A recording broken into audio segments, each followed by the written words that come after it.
And we're live with not that much warning this evening, so I'm not sure if it will take people a little while to appear in the chat. So maybe this is just private time for someone watching later. I could do that creepy thing that really disturbs people.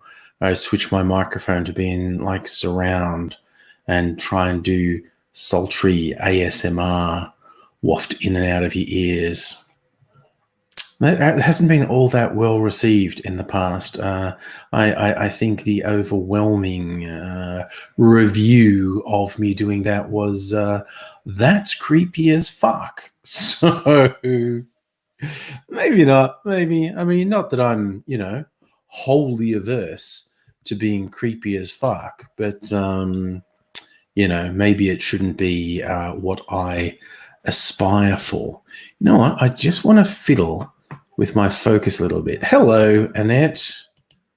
Probably paused at a really bad time there, seeing I'd already talked about being creepy and just paused when I say I'm going to have a fiddle.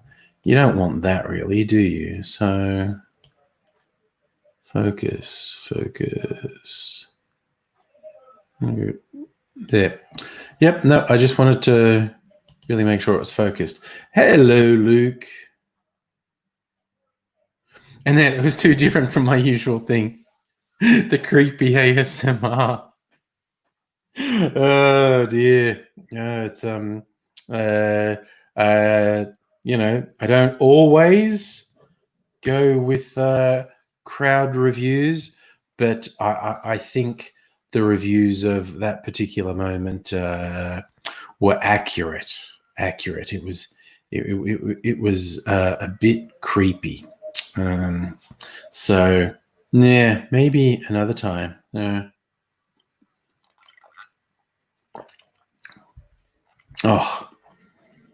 So I made some fresh grenadine this evening and also some cream of coconut, and so I'd make a nice drink that features them. Maybe that would be a thing. And given that I'm bringing on a... Sorry, I just got distracted because there's a bit of jaggy skin here. I want to...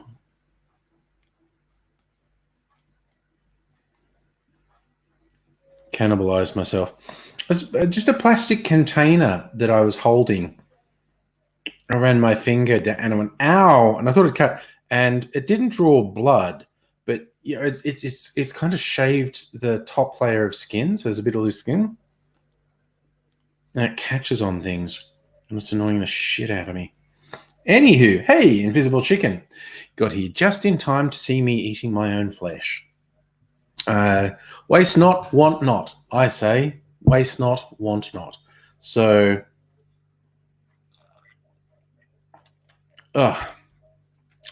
so this is the last of my squozed blood orange juice that I squozed myself, and some freshly made grenadine and lemonade, and it's fucking good. It's really good. So I'm enjoying that. But I might make a beverage du alcoolique that features grenadine later, or that features cream of coconut. Or I might do actually, that's what I should do. Do some preparations for date night. Do a clarified pina colada, because that's like the best drink in the world. It is the best drink in the world. Pina colada clarified with cream of coconut. And because you can mess about with that, you can do whatever you want. Invisible Chicken, you've watched Hannibal, you've seen it. Much worse. I was literally just eating a tiny bit of skin rather than all the bits that Hannibal would consume. What a boy that Hannibal was with his culinary habits. I never really watched that. I saw bits and pieces of episodes. I don't think I ever sat through a whole episode. I know it's got a big fan base.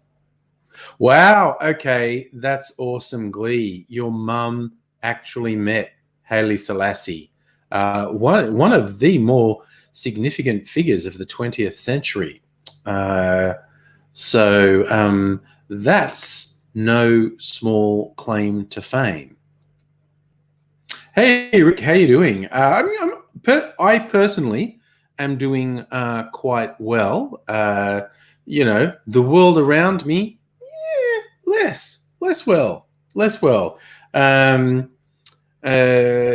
are. I think we have the controls in place that may have to stay in place for a while, but I think we have the controls in place to stop our current outbreak of the COVID getting completely out of control. It's right on a razor's edge now. There's an infection rate that, if aggressive steps weren't taken to limit it, would be absolutely out of control within a couple of weeks. As we've seen around the world, exponential growth is a hell of a thing. Oh, yeah. That's happened in real life. Invisible Chicken, talking about Hannibal, cut some pieces from someone, cook it extravagantly, and feed it back to them. That has actually happened in real life. Hey, good spirit. I am doing well. I hope you are doing well as well.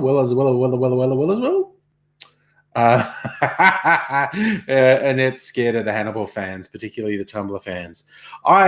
This might sound like I'm trying to make a joke. I stopped going on Tumblr when they killed the porn. Not just because they killed the porn, but because it killed most of the interesting contributors to the site. My Instagram pictures post automatically to Tumblr. I don't know if anyone ever sees them because I never check. Hey, why don't I check on Tumblr? I wonder if I'm still logged in. Because if I'm not, I have no idea what my password is. Where's Tumblr on here? Here it is. All right, as we find out, am I still logged in? I'm still logged in.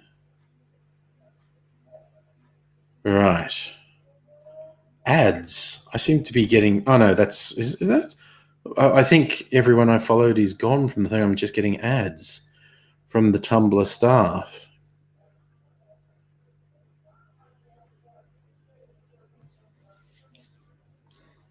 Oh,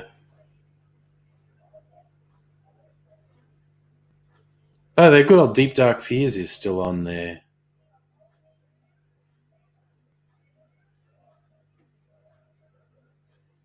Yes. Unsurprisingly, no notes on my last thing because I don't interact with anyone on Tumblr. Oh, wait a sec. What's this? Activity 17. 14 days ago, someone liked one of my posts. There you go. So, yes, no, I'm not a Tumblr person.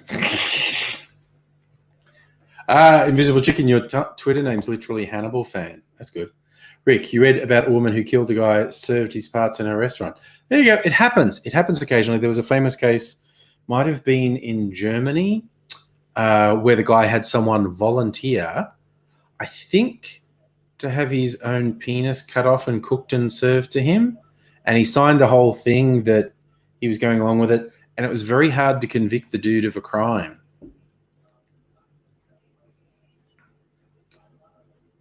Invisible Chicken. I have also heard there's still a groundswell to try and bring Hannibal back, and man, who knows? Anything could happen. Good spirit. You haven't got Busterville Schoolie. Oh yes. I remember that. Yes. Currently building a vocal booth. Nice. Practice your acting and voice acting. Nice vocal booths. A good vocal booth is a very weird thing because it completely deadens sound, which is not how you naturally hear sound. So, because I've done some voice work, and a really good vocal booth is a very weird place to be. And your last Tumblr was for pinching Game of Thrones pics to use on Polyvore. Yes, Annette, I think there was a cannibalism case or two in Japan. It's a thing. Every now and then it happens. No, there was a Japanese guy who murdered his American wife and ate her or parts of her. But he was connected. His dad was important, and he got off. And he's some weird sort of celebrity in Japan, which is really sick. Rick, would I love to be on a fly on the wall for the negotiations? All I want to do is cut off your penis. I cook it, you eat. Yeah, no, that would have been a very weird discussion. I think it was like, through a personals column that they hooked up. It was very weird. Emma, good evening. Nice to see you. Emma's in ISO because a household member has to get tested. You're not the first one, Emma, in this chat who's had to. ISO, in fact, my daughter had a test a couple of weeks ago just because she was up all night coughing. Turns out that was something else. She did not have the Rona. I think Annette's had to isolate, although I could have that wrong. I'm not sure. But yes, go into complete isolation. Frustrating and boring, most definitely, but the correct thing to do. Invisible Chicken, you still get likes for a Sherlock post you did years ago. Nice. Good evening, Safa and Abigail. Abigail, you just got out of you. That's right. You said the other day you were getting tested. So out of ISO means you tested negative, I assume, which is good. Windows a good idea, good spirit. Yes, you're right, because voice booths generally are very tight spaces. So something to stop you getting claustrophobic is good. Yes, I thought you had to ISO in it. Yeah, I thought so. So yeah, it's what all the groovy kids do. Spend some time in ISO while you wait for COVID tests. Yes, Arthur, you don't want to be traveling at the moment. The old 2 weeks lock up. Annette, officially sick of winter. This is usually the bleakest part of our winter. The last 2 weeks of July, I reckon, is when winter's usually bleakest in Melbourne. And we're getting a lot of close to zero overnights this week. Abigail hates failing tests. This should be the first, well, not necessarily the first. You may have had other medical tests that you wanted to fail. But yes, I was noticing on my, Facebook on this day, around this time of year in different years, I've always posted to the socials if it's hit 0 Celsius in Melbourne, and around this time of year is when it happens. I think it was on this day about 6 years ago, it was 0. But yeah, there's been a couple popped up in my memories saying, yeah, it was 0 Celsius. In fact, I think the one from today, it was 0 Celsius at 8 a.m. That's unusual. Like getting 0 overnight is fairly unusual in Melbourne. We don't usually get it that low, but still being 0 at 8 a.m., that's very unusual. But yes, I feel like we get into August, things are slowly going to start to get better. And we'll actually have a couple good days in August. Good spirit. Oh, yeah, definitely. Good spirit. Just message me on Instagram. I'm obviously angry. Well, I don't know if it's obvious. I'm Angry Aussie on Instagram. Absolutely. I would love to see the vocal booth progress, for that matter. Yes, Arthur, the outer suburbs and country areas of Victoria, huge areas get below 0 in winter. But I think being closer to the ocean makes, a meteorologist could answer this, but I'm sure it's got something to do with being close to the ocean makes it less likely to be 0. Big Bad Ads, under 18 Celsius is cold for you. Well, it's not warm, definitely. But I'll be looking forward to the days where we, let's do it. Let's be weather nerds. What's the next week in weather? Tomorrow, minimum 3, maximum 13. Then 3, 13, 3, 12, 6, 14, 4, 13, 7, 15, 7, 15. So we've had some quite low overnights, but I reckon in about 2 weeks, we might start getting decent temperatures that get up towards 18, which will feel, if it's sunny and 18, it will feel nice. I think my optimum day is sunny, about 23, 24, light breeze. I don't like it to be much hotter than that. But yeah, low 20s, sunny, light breeze. That's about the weather I like the most, honestly.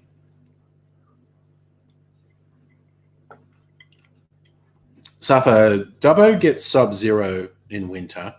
Not a long way below zero, but definitely below zero. Out there in the plains, there's nothing to hold the heat in if there's no cloud. But you get really weird days in winter where it would be zero or close to overnight, but by the afternoon it would be 15 or 16. So you'd go to school with 10 fucking layers on, and by the afternoon you'd be taking it all off and having to drag it around with you because it was too warm to wear, but it was freezing in the mornings. I really dislike that. I dislike it if there's too wide a temperature variation in a day. Nice. Rick hit 26. Broke out the frozen drink maker. That's the way to go.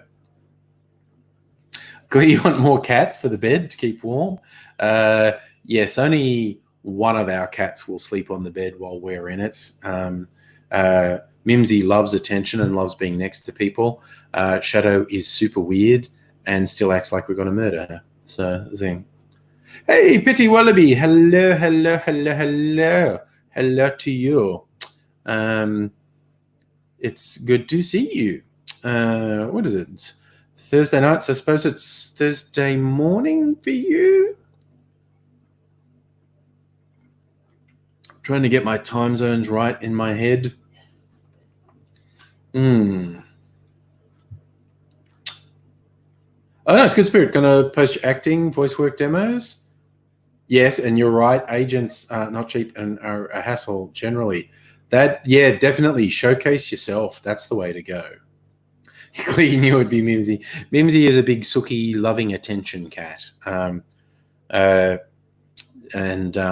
she comes in here sometimes and sits on her little tower so she can get a scratch. Oh, you did a night shift. This is you winding down.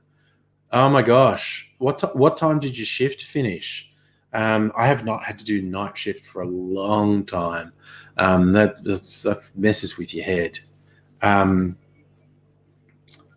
It reminds me of the old REM song Day Sleeper. Not one of their better known songs, but I quite like it. But there's this one, and it's literally about a guy who does an overnight shift in an office because it's like a financial company that deals in world markets. So someone's got to be there all the time. And it's sort of, tootling along as a song. And then there's kind of like a pause in the music. And he does the lyric, I cried the other day. I don't even know why. And it's just like, oh, yep, okay, you're really actually capturing the cracking up bit of it. It's good. Frank, baby, doing another sneaky ninja hello. Oh my God, I saw you share. Did you share that on Facebook? Fried horse pussy. Yeah, eating a lot in New York and Mississippi. I did actually see that on the socials today. Bit of a worry. Ooh, nice. Rick going through his shelves and found 6 bottles of Saint-Germain. Well, that's a bonus. Oh, Petty Wallaby, you're still working. You finish in an hour. Okay, well, as much as possible, you can hang out here for the last hour of your shift. You like the magnets. I would say, whenever anyone says that, like, if you send me a postcard to the Angry Mailbox, I'll send you one of those back. There you go.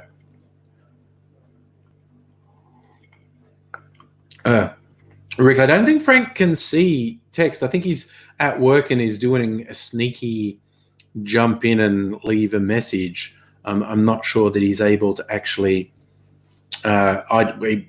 possibly not even watch the video, meaning he just jumped in to leave a comment. But he may or may not be able to see the comments, but we shall see. So, yes, that's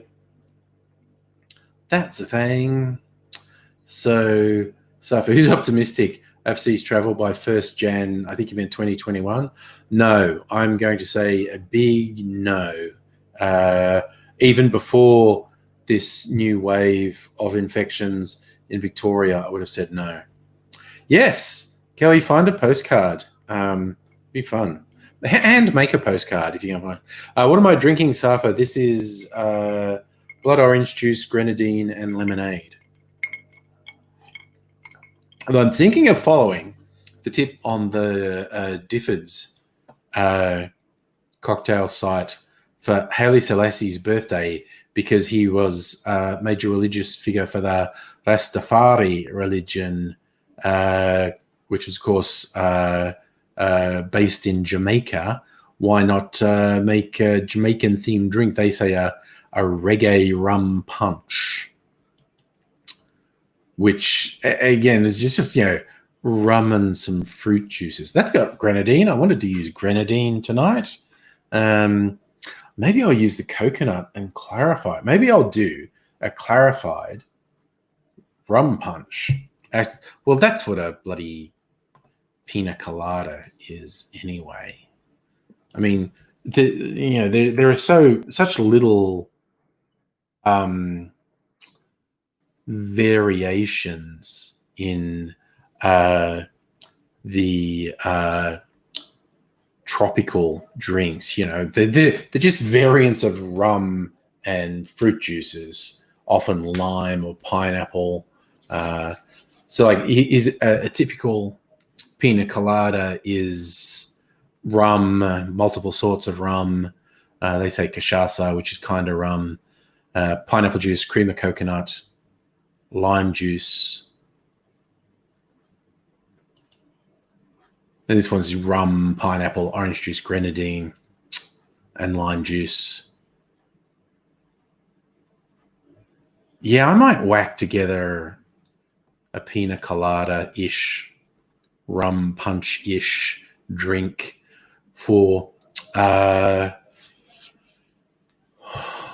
date night, because I won't be drinking it tonight if I'm making a clarified one, because it takes hours. Oh shit, Petty Wallaby, Dave fractured his knee. Talking about what is. Oh, that's not good. That's ouchy, your knee. That is really bad. So I'm not sure. I think you can send postcards across state lines, mate. So, yeah. And where do I blood oranges, I literally just got from a Coles. They're not in the shops very often. I just happened to be going around the Coles, and they were cheap. They were as cheap, if not cheaper, than your normal navel oranges. And I was just going, ooh, blood oranges. Don't get them very often. I'm going to buy me some. So I bought me some and juiced them and have been having them in drinks for a week or so. And it's tasty. It's very tasty, blood orange juice. And this is the last of the fresh stuff. I actually have, a bottle of blood orange juice from the supermarket, which I quite like. That's what I have the rest of the time. There's the fresh stuff did taste a bit different. I suppose the bottle stuff might be from concentrate. It might have preservatives in it. Oh, nice, Rick. You've got a blood orange gin and a blood orange tea. I made a drink with fruit tea the other day. Well, it's not really tea. It's a fruit infusion. Because I'm always doing the clarification thing with booze. So I've done a couple of experiments recently with making it with non-alcoholic things. So I did a clarified coffee and a clarified fruit infusion. Good Spirit, how's the family doing? Well, they form mysterious shadow figures who wander in and out of the kitchen from time to time. I'm doing live stream. This is because, I'm doing this in the kitchen. People need stuff from the fridge occasionally, so they come in. I know everyone's doing well. Me and Mrs. Angry are both working from home. My two offspring are both at uni, and they're uniing from home. Mrs. Angry's lad is in year 12, so he's just gone back to school, as in physical school. But we're all doing quite well. I quite like it. Every now and then it's like, I can't go out. Can't go out and do stuff. No, but that's why that's literally why I do this, to have some interaction and conversation happening. Yes, Abigail. Some people, Andrew Lloyd Webber had the Phantom of the Opera. I have the Phantom of the Kitchen. Nice. Invisible chicken, you got some Tasmanian fudge. Yeah, I'm ordering booze into well, actually, the most recent thing I've ordered is local. Brogan's Way gin, which is hopefully going to arrive tomorrow. So it's a Navy strength gin, so it's a strong gin. So I can make some Navy martinis on tomorrow night's live stream and go crazy. I hope it arrives tomorrow. It's supposed to. They said it would arrive between Wednesday and Friday, and tomorrow's Friday, so hopefully. So, yeah. Petty Welby, your favorite fruity tea was raspberry lime. Nice, iced tea. Then the company make it closed. Boo. This is what I made the infusion from the other day. It's blueberry, apple, and black currant. I did this and a couple fruit juices, and then milk clarified it, and it came out this really nice, clear, pinky red color. Like it was really clear, like you could see through it, but it was a pink red tinge, and it tasted really good. Rick got a new Canadian gin out of Vancouver. Very nice blueberry gin. Nice. See, I'm not that wild on gin. I'm only going to have a couple gins in my collection at a time. And I guess this one coming, this is the most expensive gin I've got, an Australian Navy one. You just say, hey, I'm not going to buy any more booze. Can I think of something to buy off the internet that's not booze? So I feel less booze. I tell you, I'm really tempted to get some of the novelty masks that are being advertised to me nonstop on Facebook at the moment. But, ones with monster mouths on them and whatnot.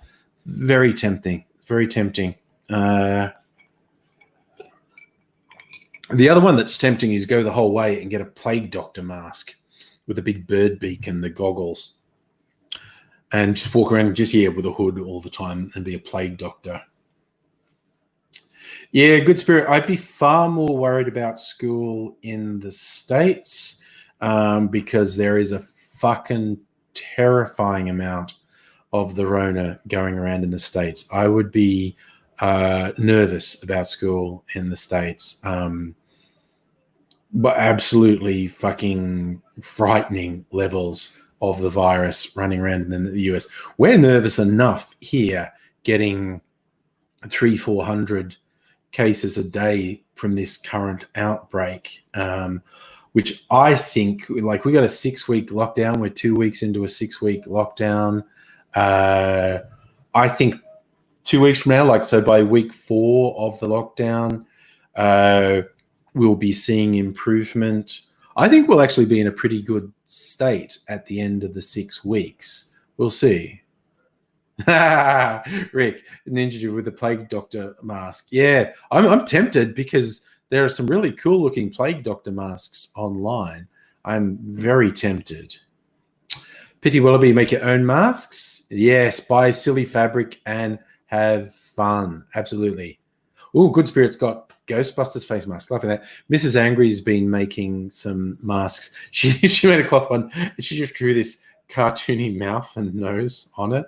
Got a laugh from someone on our walk today. Someone who wasn't wearing a mask. It became mandatory in Melbourne midnight last night. And we went for a walk today.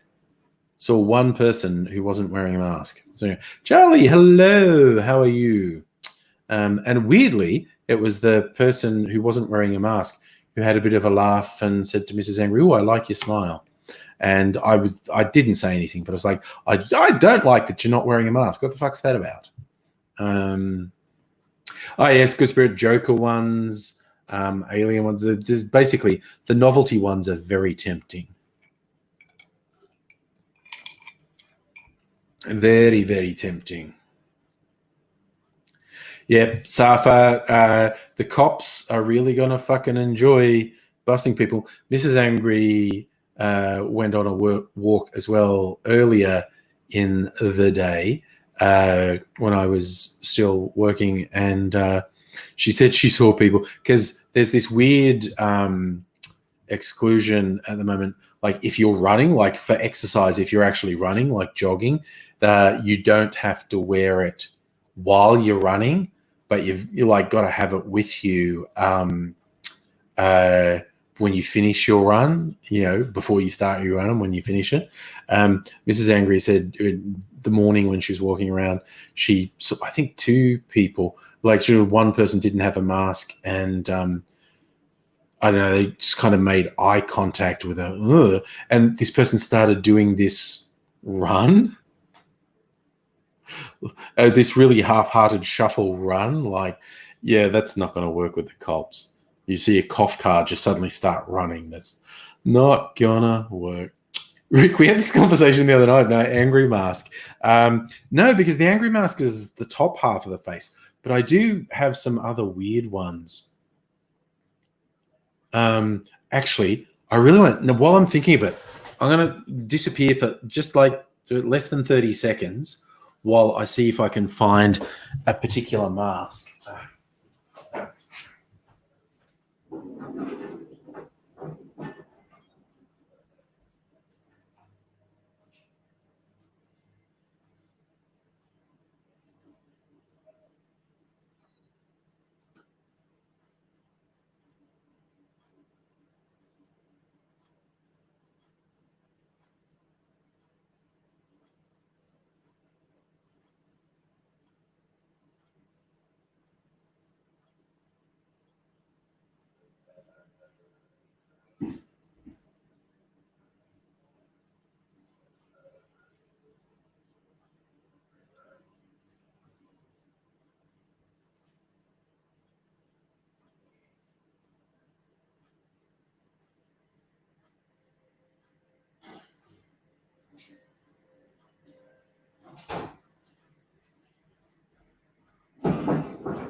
Okay, no, I could not find it. Oh, well, because I do have some masks that are the cover the bottom half of the face, some Halloween ones I got, and they could be they're latex, and they could be very funny. I could wear my actual safety mask and wear these latex ones over it.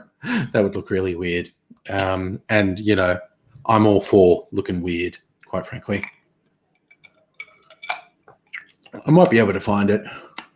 There was two of them. One was I don't know, a sort of screaming demon face. And the other one was this sort of very scarred and pockmarked and swollen nose, stubble on missing teeth, and with a little cigar stub out the thing. So, yeah. Good Spirit, wear a bandana. That covers you here in Melbourne under the rules. Bandana wrapped around your mouth and nose, a scarf. Hell, you could even do a skivvy, and just when you go outside, just pull the skivvy up to here, and then when you got home or got into your car, you could just pull it down. So long as your mouth and nose are covered when you're out, that counts. Oh my God, one of my Muslim Twitter friends was taking the piss so hard today, just saying it's good to see Melbourne being Sharia compliant and covering their faces.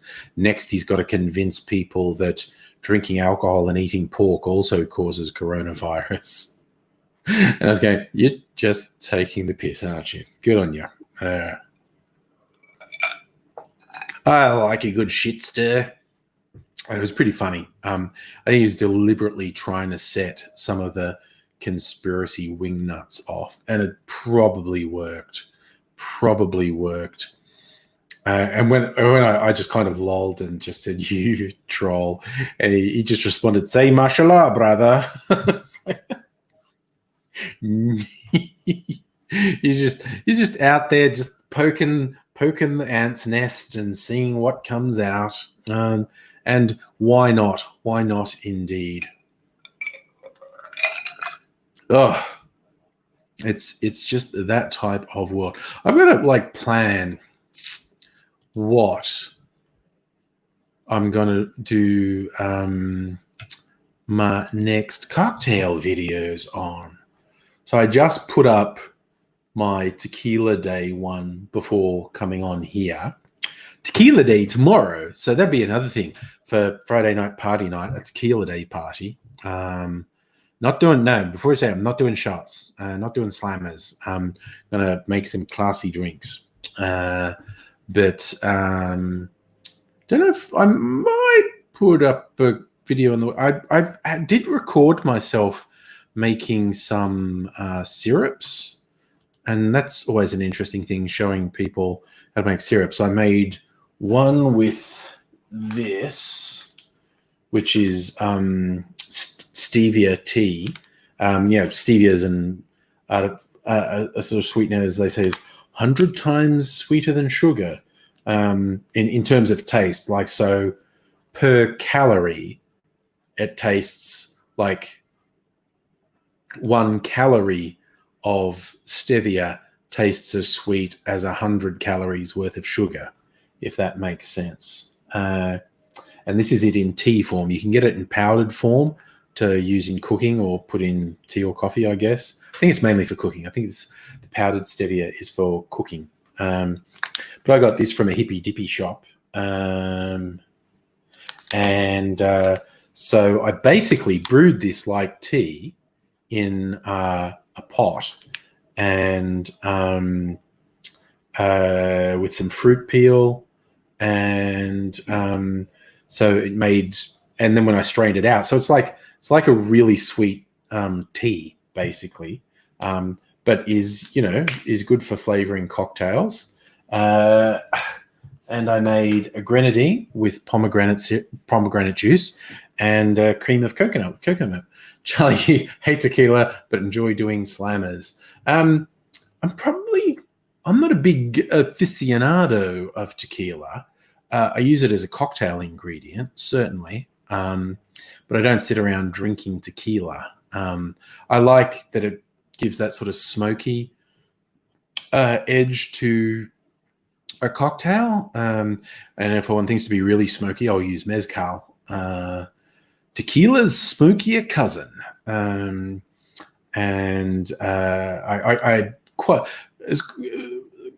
like the way mezcal tastes in a drink.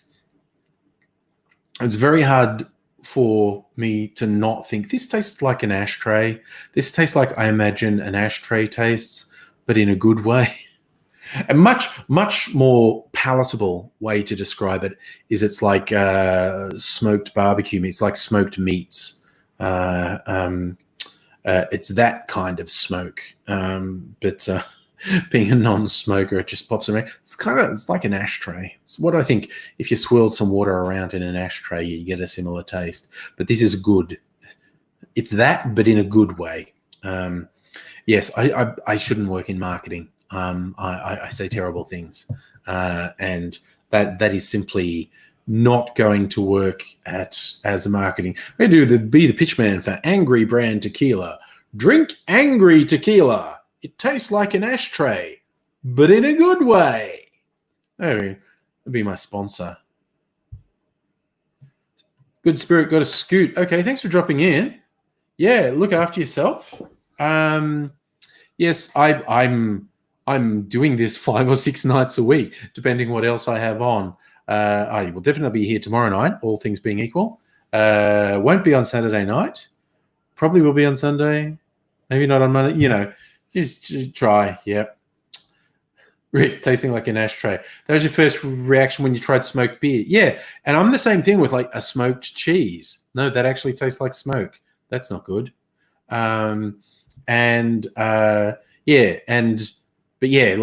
Smoked barbecue meat, I'm a huge fan of. So maybe I should use that as the analogy. Glee. Are we back on Haile Selassie? Yeah, he was Ethiopian. He was the last emperor of Ethiopia. But the Rastafarian religion venerated him as Rastafari, the earthly incarnation of God. So he was literally, well, not by, I don't think it was universal among Rastas. Some said he was earthly incarnation of God or Jesus. Some just said, he was a king anointed by God. That's all, just anointed by God. But yes, Haile Selassie was the last emperor of Ethiopia and revered by the Rastafari religion. And the Rastafari religion was centered in Jamaica. And that's why I was thinking, that's why these websites suggesting a, like, you know, Jamaican rum punch drink to mark the occasion. So like Charlie kissing Selma Bouvier. Like, yes, drinking mezcal is like drinking Selma Bouvier's spit. That's a much better pitch. I now revise my mezcal advertising. Try Angry Brand Mezcal. It tastes like you're drinking Selma Bouvier's spit.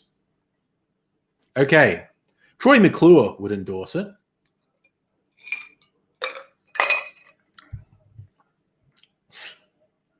Oh dear, that's a bit of a worry.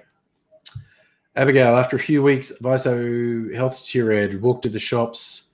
You can be so, yeah, no. If with other health complications, chronic fatigue, the psychological aspects of ISO, that's so real. That is so real. Just walking suddenly becoming a huge fucking deal. That is super real. There's so many of my friends have chronic pain and or chronic fatigue issues, and it's so fucking real. If you are isolated for whatever reason, you get very hard to get motivated to walk places. Kirsten, hello, good evening. How are you? Is it a coincidence that as Kirsten comes into the chat, I finished my non-alcoholic beverage, so I'll probably have an alcoholic one. Kirsten, your dishwasher's fixed and you are elated. That is a fair reason to be feeling good. I'm not a fan of washing dishes by hand, and dishwashers are great. Although it is funny, it's just like, yeah, I've got to stack the dishwasher again, but I did it yesterday. Why does everyone eat? Why does everyone eat? If you didn't eat, there wouldn't be these dirty dishes and those. Could everyone stop eating? Because now there's even more than it had been in the past. Because like when we were all working or going after use, no one was here for lunch, but now everyone's here all day, every day, and so there's more dishes. So if you don't do it every day, it gets fucking out of control. And it's just like, again? But I did it yesterday. Why do I have to do it again? Wasn't it done? Weren't the dishes done? Why are they not done? I thought they were done. It's like an existential angst thing I have going on in relation to there's some weird infinity vortex of dirty dishes. As I said, I suspect it's tied to people having the audacity to eat and drink. If there was less of that going on, it would just be better. See, this is isolation thinking. I'm sitting there going, I'm fine. I'm not suffering from weirdness from ISO. I just have weird thoughts about it's unfair that people eat and drink. Yikes. Okay, I think Reggae Rum Punch. You know what would be fun? Might make a rum punch and have a little drinky of it as it is, and then clarify it as well. I'm going to put grenadine in it as well. So I'll work out what juices I have. Grenadine, orange. Might do blood orange. Still got some bottled blood orange. I used up all my fresh blood orange. So I might make with rum and pineapple and blood orange and grenadine and lime. And then I will use cream of coconut to clarify it because I'm a wild man. All right. So, yeah, that's, of course, with all that juice, of course, it's a shake and drink. I'm going to make a big fuck off huge one, and I'll drink some of it and clarify the rest of it, because that's what wild men do. I have to decide which rums I'm going to stick in it, because I've got a few rums. I held off my temptation to buy another rum that was on special at Dan Murphy's, and the special's changed today, so the temptation's not there anymore. Because I was this close to spending, I don't know, probably a couple $100 again at Dan Murphy's, because there was some stuff that was tempting me. But they changed their specials today, and all the things I was tempted by are gone. So no more temptation. So that's good. Or is it? Should I have bought it? I don't know. But it's passed now. The temptation has passed. Actually, maybe I'll have it in this. Stop talking around. Just keep the ice in here. Yeah. I think I will, actually. I'll just have it in that glass. Right. So, rum diddly dum. I am going to do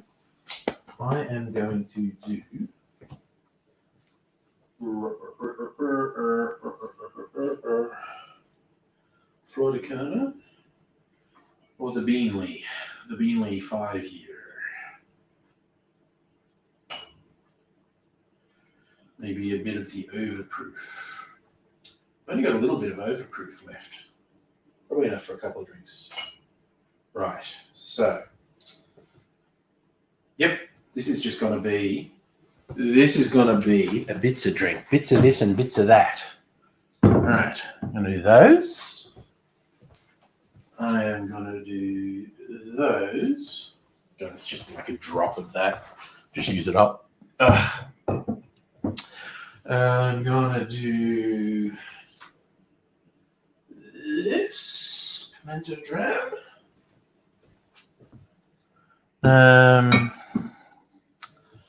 Right, I want some pineapple juice.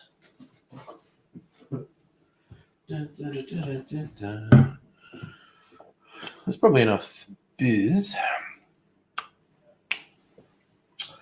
I want my shaker. Where's my shaker? Here. Put some ice in it.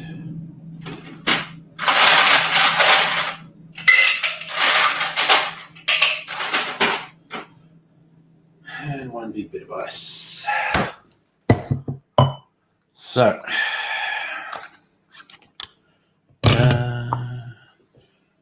I put too much ice in. I felt all the thing wasn't going to fit in there. Reach.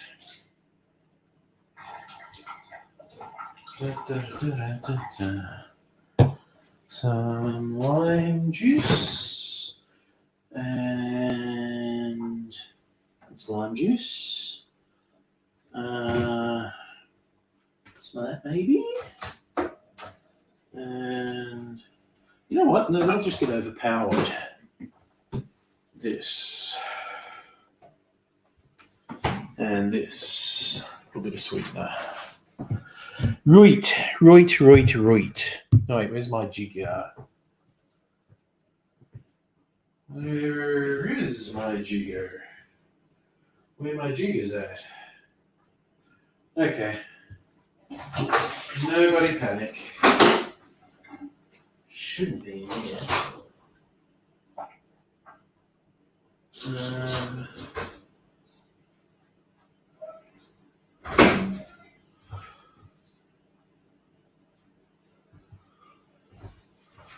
Where's my jigger? Okay, it is literally staring me in the face. I'm insane. I've lost it. Okay, that's okay. So, I am going to do 2 ounces of the Beanley rum. Australia's own Beanley rum. Do that.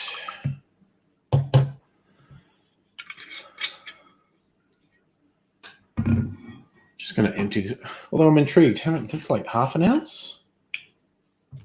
It's not really going to contribute anything. Yeah. No.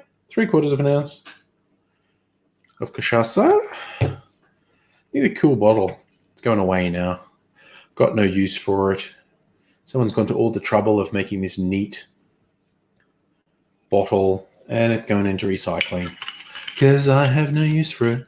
I keep a lot of bottles that I think are going to be useful, and this one not so much, even though it's interesting. Right, I'm going to put an ounce of pimento dram in it.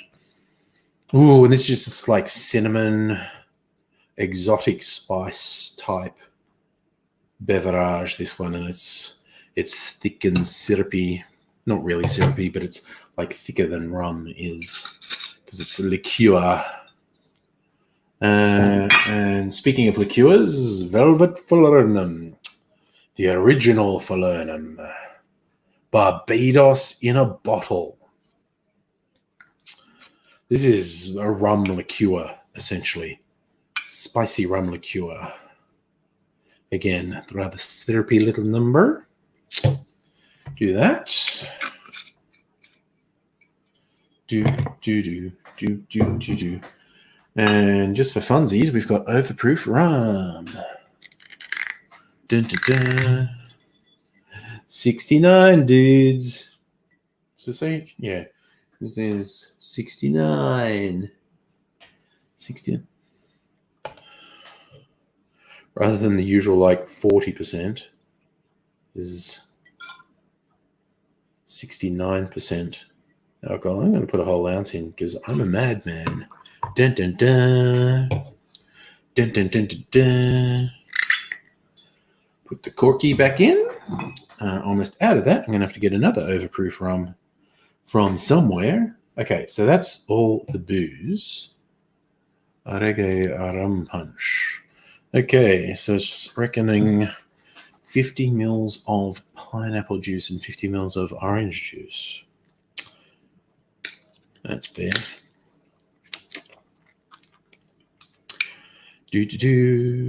Might even do 60 mils. There we go. That's about it.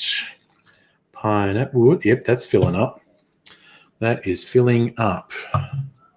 Was it just 15 mils of lime juice? Okay. Okay. So pineapple. And blood orange.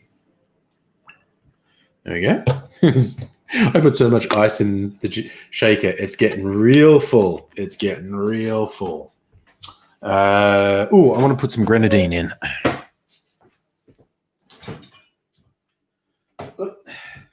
And my cream of coconut for the clarifying. Just made both of these earlier tonight. Stella, hello. You can relate. Your chronic fatigue has chronic fatigue. Yeah, it's not good. It is not good. And good evening. Grenadine. And last but not least, we shall put in 15 mils of lime juice. I need to go and get some fruit tomorrow. So I'm almost out of lime juice. And among other things, I want an orange or maybe a blood orange if they still have them. Ooh, grapefruit, maybe a grapefruit. Because I'm definitely going to be making an old-fashioned and I want fruit peel to express some oils over the top. I don't have any at the moment. Right. And where's my goddamn strainer? Where's my goddamn strainer? This, I know where that is and it isn't in front of me. It feels pretty stupid after the last one. So, okay. Strainer. Dun, dun, dun. Hawthorne strainer, you sit there. Clean a lick, sip, suck. That would be tomorrow for Tequila Day. But yeah, no, I already said I'm not doing shots. Yes, Safa, we are saving money on petrol money.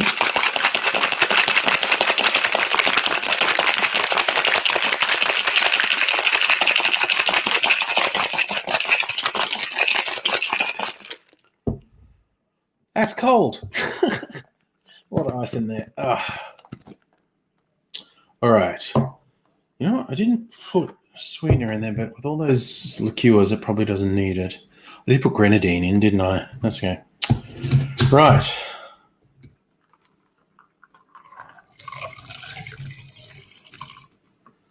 I'm going to pour it all in here just to taste it, but I am going to clarify it.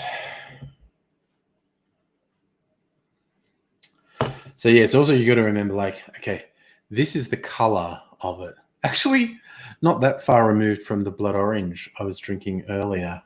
It does have blood orange and grenadine in it. Charlie, got to go to dance. Yeah.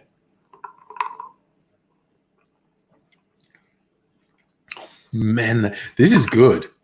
This is, oh, Jesus, this is good.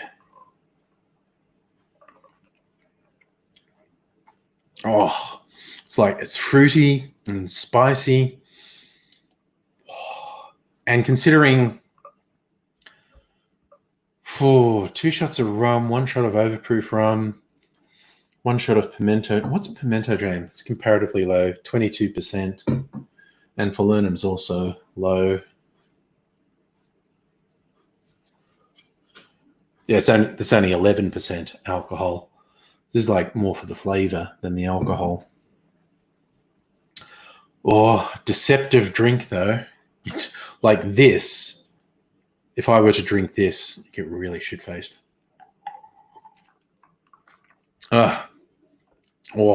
It's tropical. It's spicy.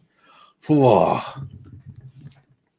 But now I'm going to do the clarification process. I need to get a jug to put. Oh man, it tastes really good. It's tempting to just drink that and get shit-faced. But I won't. I'm going to clarify. Get to try and remember how much I put in here.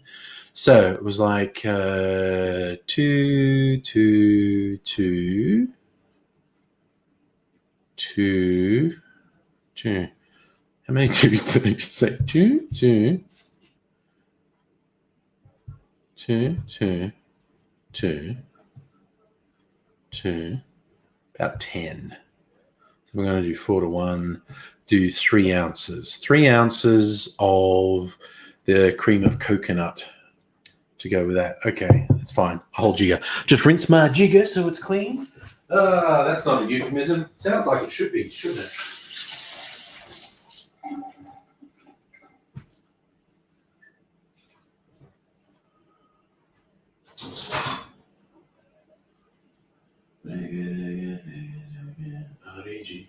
There it is. All right, I knew it was somewhere. Okay. Sounds like some sort of sexual euphemism. Just gonna rinse my jigger so it's nice and clean.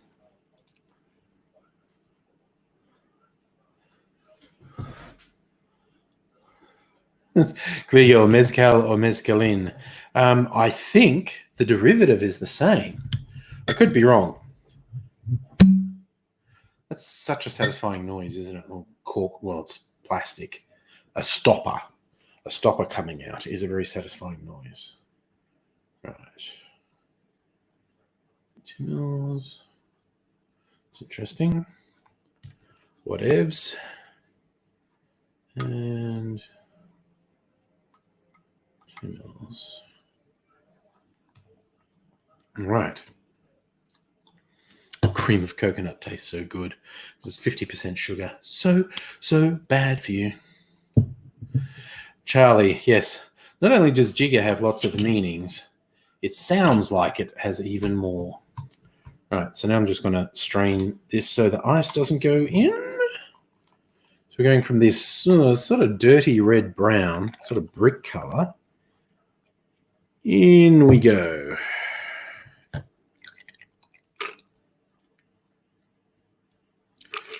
All right. And we'll leave that for a little while. Of course, now I'm at the quandary of, Kirsten, with the knowledge. The stopper, if it's not a cork, is a T cap. There you go, as in the letter T. Charlie, mezcal is the one with the worm. I kept one bottle there that still has its worms, but no mezcal. But I've got more mezcal down there somewhere. There it is. Yes. Mezcal. Well, not all mezcal has worms in it, but the mezcal I have has worms in it. I've seen mezcal that has a scorpion in it, in fact. Oh, that cream of coconut is really yummy and really unhealthy. It's fatty and sugary, just about perfect, honestly. Now I'm left with the quandary of I do not have an alcoholic beverage because I had a little taste of that one and it was tempting to do. That's like chocolate milk, caramel milk. Looks like flavored milk anyway. Leave that for like 15, 30 minutes. And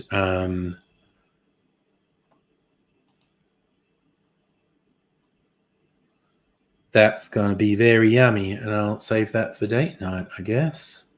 Reggae Rum Punch. I think, what is the upcoming days? I don't know if I want to make one for the weekend. 23, 24, 25. What's Saturday? The 25th. The day Admiral Nelson lost an arm. Oh, it's also on this day in 2009, the last soldier known to have fought in the trenches of World War I passed away. Harry Patch died at 111. He was so traumatized by the horrors of trench warfare, he didn't even speak about the war until he turned 100. And it's also the birthday of the first IVF baby. There you go. That's a weird one. And it's also the day, June 24 in 2019. July 25 in 2019 was the hottest day recorded in England. There you go.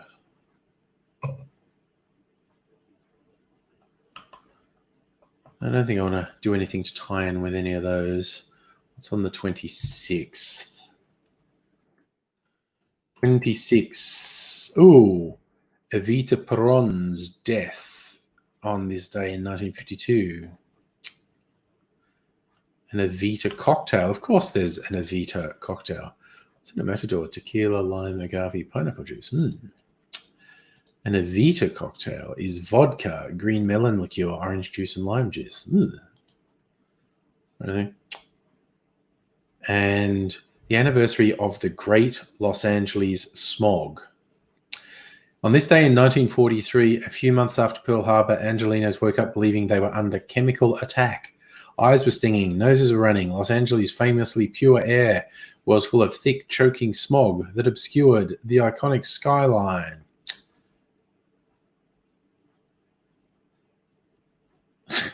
People didn't realize it was cars causing the smog and that it had just hit a critical point. Oh, look at that. It's also Sandra Bullock's birthday coming up. Happy birthday, Sandra Bullock. I'm not other than interested.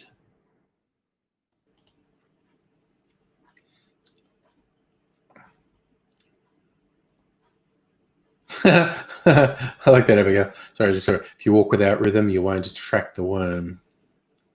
Yes. A little chant from the June books used in the Fatboy Slim track, Weapon of Choice, that Christopher Walken does the funky dancing in. Referenceception. Yes. Yeah, it was like, you can do this, you can do that, you can do this, you can do that. Yeah, and then they randomly threw in, if you walk without rhythm, you won't attract the worm. Oh, here's a fun one. July 27th is Sleepyhead Day in Finland. In Finland, Sleepyhead Day, the last person still in bed in a house is awoken with a shock of cold water, either a splash from a bucket or an involuntary dip into one of the country's many. So you actually drag the sleepyhead out of bed and throw them in the river. Cool.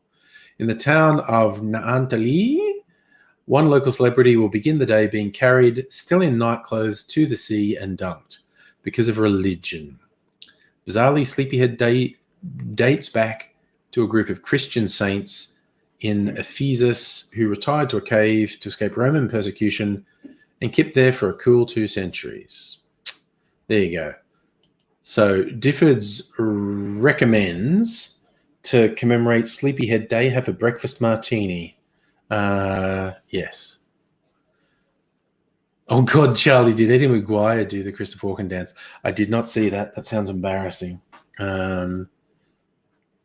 Yes, Christopher Walken is a bit of a legend. Like that. It's National Scotch Day on the 27th. What day is that? That's Monday. National Scotch Day in America, but there's International Scotch Day in February and World Whiskey Day. That's on a Saturday in the middle of, I think, the second Saturday in May. Could do a Scotch cocktail. Anniversary of the end of the Korean War. Now, I'm not getting hugely inspired by these things. I don't need inspiration. I can just do it. Oh, okay. No, that's one for next week. Peruvian Independence Day. So I've got to do a pisco punch because I've got a pisco. Do I? I've got pisco. Yes. Okay. I'm sure I've got pisco. Yes, I've got pisco. So I'll definitely do that. A pisco punch.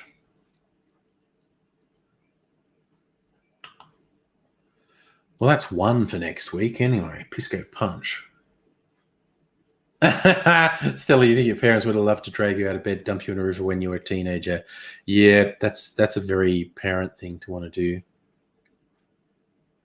Oh, right, Stella. So a bunch of the Channel 9 personalities recreated the weapon of choice for a promo. Yes, that does sound very, very, very cringe. So the recipe for a Peruvian punch: 2 dried cloves, which I probably won't do, Peruvian pisco, pineapple juice, orange juice, lemon juice, sugarcane syrup, topped with champagne.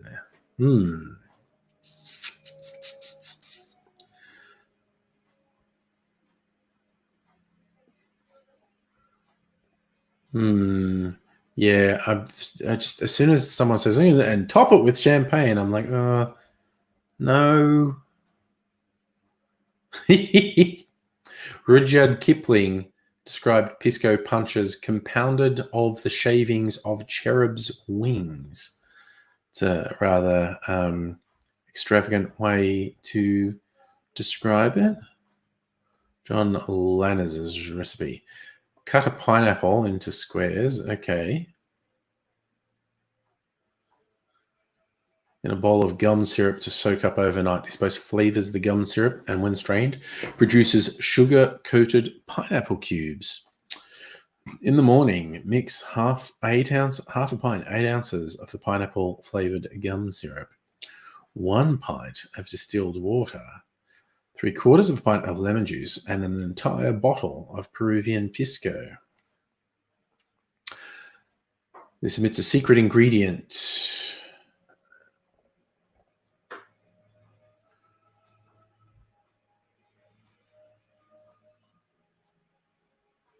This also doesn't tell us what the secret ingredient is. It's a marinade. Pineapple gum Arab marinade in place of sugar syrup. To make the marinade, cut the leafy head off your pineapple. Thoroughly clean the pineapple under hot water. Core and remove the rind. Cut the pineapple into thick rings, then into cubes. Place the cubes in a deep container. Cover with gum arabic and seal. Leave to marinate for 24 hours, turning occasionally. Strain and bottle the syrup and set aside the pineapple wedges to use as a garnish for your pisco punch. Here we go. The secret ingredients, dun, dun, dun, was cocaine. I probably won't do that. Probably. Oh God, I thought I killed something in there. It took me ages. Hey, comrade Da. Invisible Chicken, you were a good teenager and a steadily deteriorating adult. Oh, I think that's something a lot of us can identify with. Quite honestly, I was reading this little article, wondering what the secret ingredient is, and the secret ingredient is cocaine. So I dare say I won't be doing that. Was widely available in the late 1800s, common ingredient in tonics, not to mention Coca-Cola. Perhaps cocaine was the secret to the drink's lasting appeal, something supported by quotes referring to the Pisco punch from the period, such as it makes a gnat fight an elephant. Yep, you're off your head on your cocaine. You do things like Rick James said, cocaine's a hell of a drug. Tora Lira says the most popular cocaine-laced drink at the time was Vin Mariani wine, first concocted by the Italian Angelo Mariani in France in 1886. So it's a Bordeaux wine infused with coca leaf. There is a coca leaf liqueur. It's obviously got no stimulants or whatever, but the base of the liqueur is actually coca leaf. I'm not sure what they do to it to make sure it isn't the droogs, but yes. So here's another one. Pisco, pineapple, gum syrup, lime juice, leather rouge, Angostura bitters.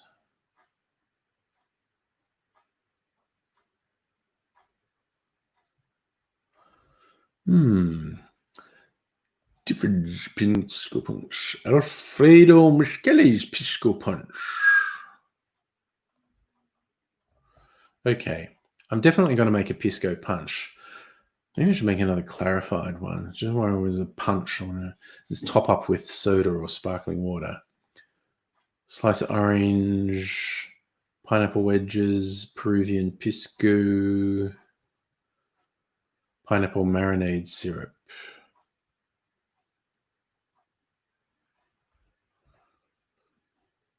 I think I decide which of these recipes to do. Prosser's Pisco Punch. Ooh, okay, this one sounds like it's got absinthe. That's sort of my... So, seedless white grapes, pisco, pineapple juice, and absinthe. Just a splash of absinthe. See, you know we're getting creative. Guillermo Torralira's revisited Pisco Punch recipe. That's pisco, pineapple, gum arabic, lime juice, vodka. Ooh, I'm going to maybe play with this over the weekend. Charlie, you're right. The coca leaf itself is not that concentrated. Let's do something so it doesn't actually get you high. Oh, come on, your arrive in the last 5 minutes. Feel like you missed an interesting culinary period of time. I was just looking for things to inspire me to make cocktail videos next week, and I've got one. I'm going to make a pisco punch for Peruvian Independence Day. Because I like pisco and I like making these punches, and I'll probably... it's also the start of World War One. On this day in 1914, we're talking about the 28th, so that's next week. Austria-Hungary declared war on Serbia following the assassination of Franz Ferdinand the month before. The conflict that would become World War One had begun.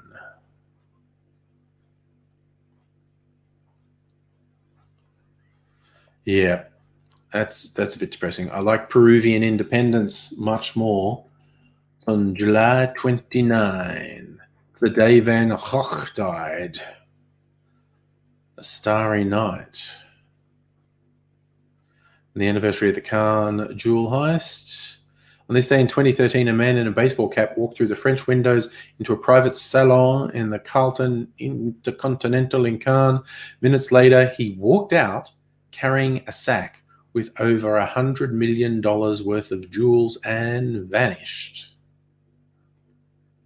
Despite a reward of over $1 million, the diamonds, including some of the world's most exceptional, have never been seen again. I had never heard of that one. Someone walked off with $100 million worth of jewels and has never been caught. And it's NASA's birthday. On this day in 1958, that's July 29, Dwight D. Eisenhower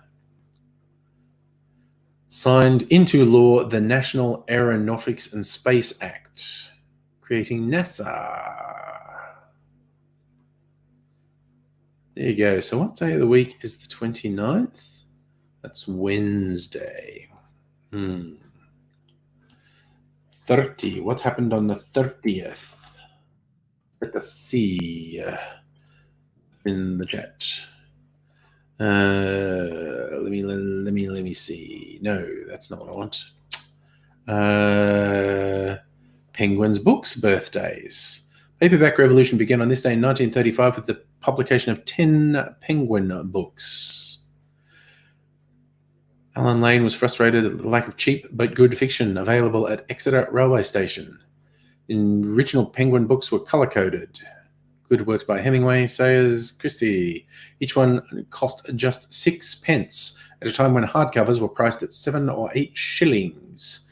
New Concept was an instant success. Lane went on to launch Penguin as a standalone publisher in 1936. Within a year, Penguin had sold 3 million paperbacks. Wow, there you go. Also the anniversary of the world's first car ad. Would you believe in 1898? The Winston Motor Carriage Company suggested to readers of Scientific American they might want to dispense with a horse, unknowingly making advertising history. So there you go.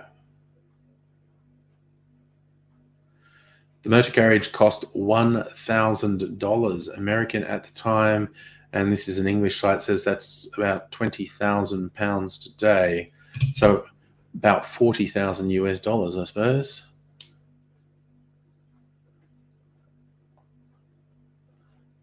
Oh, another car one. It's Henry Ford's birthday.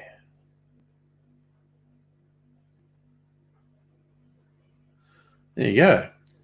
Henry Ford, born in 1863. And it's Arnold Schwarzenegger's birthday.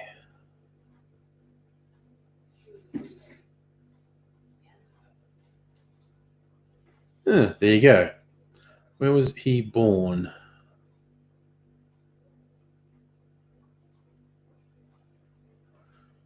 No, it doesn't say what year he was born in. Just that it's his birthday.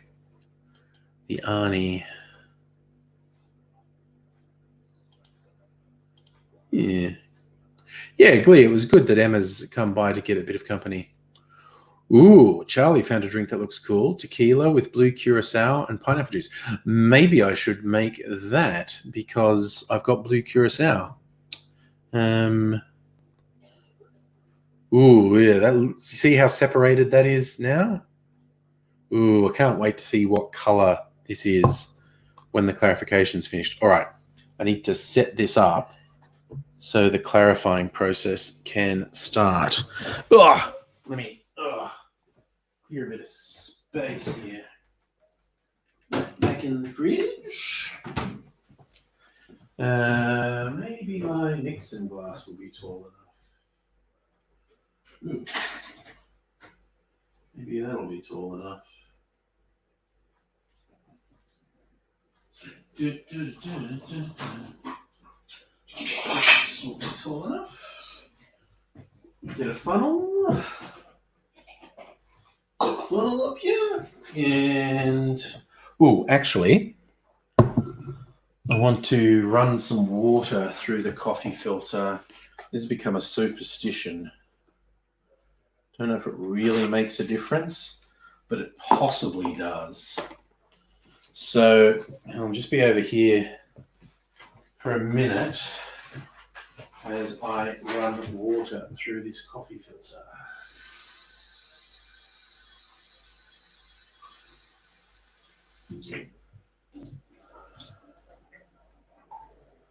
Water runs through pretty fast.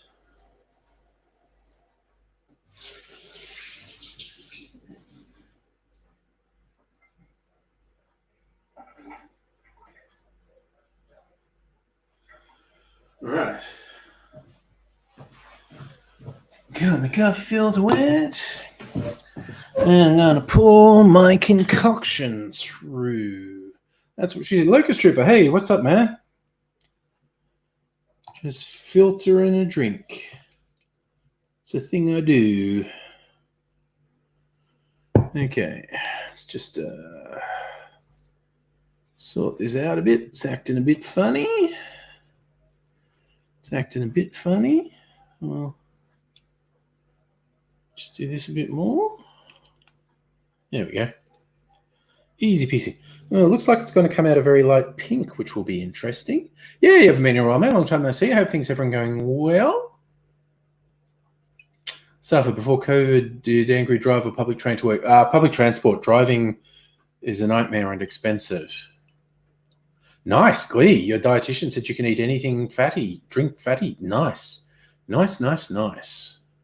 Oh, Charlie, you're saying the drink. I was wondering what you're referring to. It's called Envy.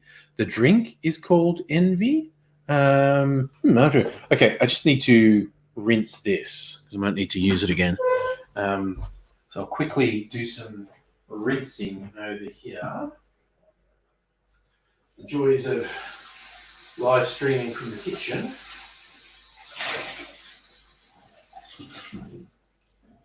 And rinse the little jigger out.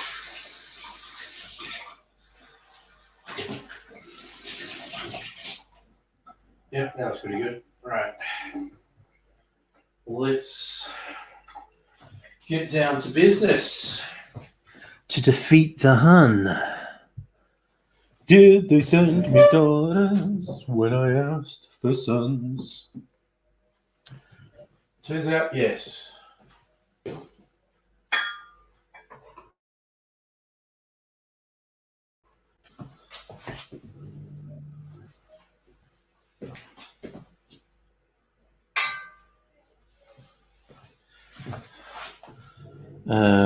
Put this away. What is this?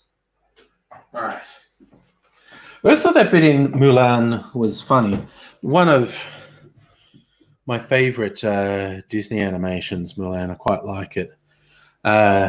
Kids just happened to be the right age to watch it a few times when it came out, and I always liked it. But that bit where the dude is shocked to discover Mulan was a lady. I think this was on Tumblr saying there was some relief on his face there, and then confusion because it was like he realized he was attracted to Mulan, thinking it was a guy, and then it's revealed Mulan's a girl, and he goes, "Oh, there's a girl I was attracted to," and that's like, "No way, but I was attracted when I thought it was a guy." It's like, yes, maybe I'm just horny. Oh, Abigail, when you hear Time to Get Down to Business, you think of the Flight of the Conchord song. It's business time. Flight of the Conchords, very funny.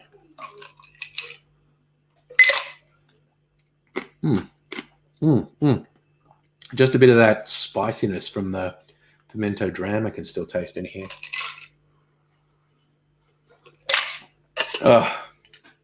Okay, I need to look at where did you see this drink, Charlie? The Envy.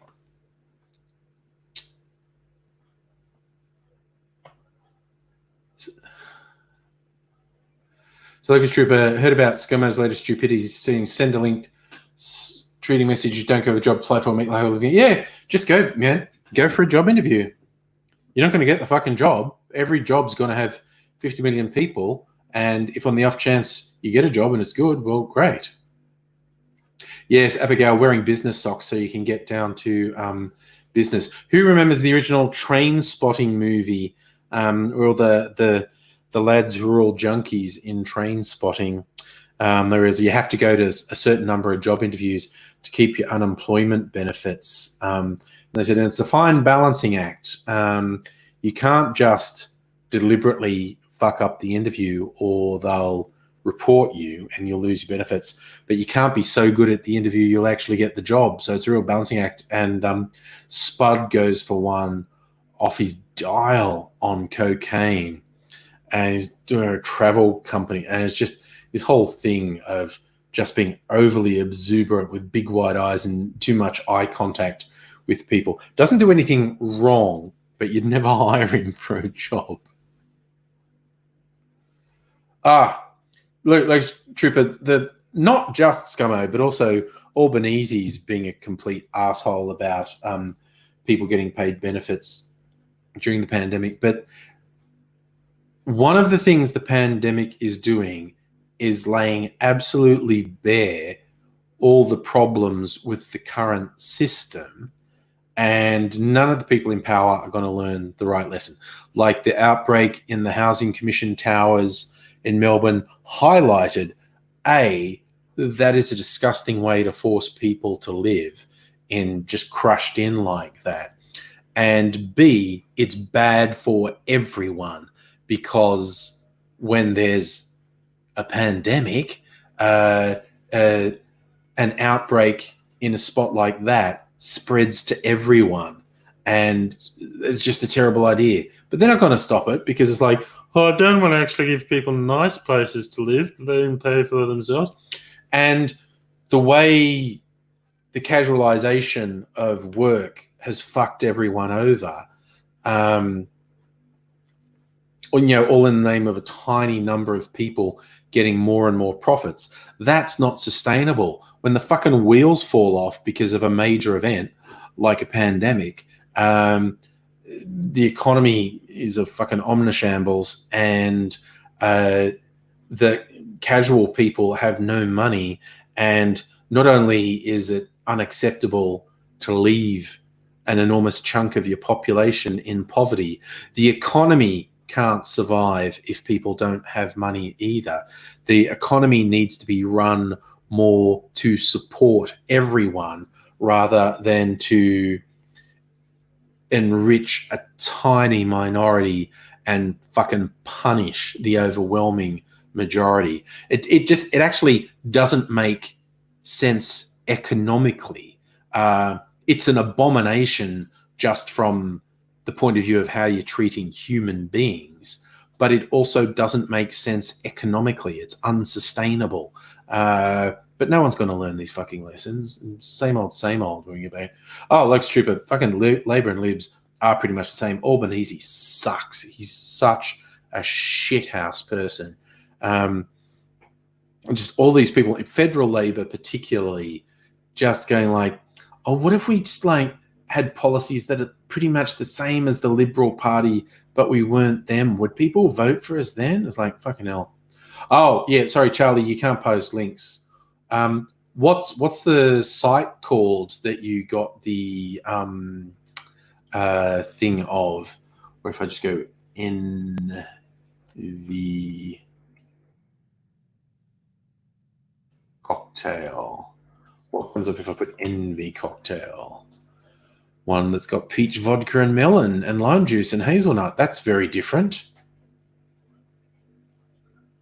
There we go, the spruce seeds. I bet that's it. Envy Cocktail recipe with tequila. And it's blue. So 1.5 ounces tequila, blue curacao, pineapple juice. Shake it. Yep, okay, I found it.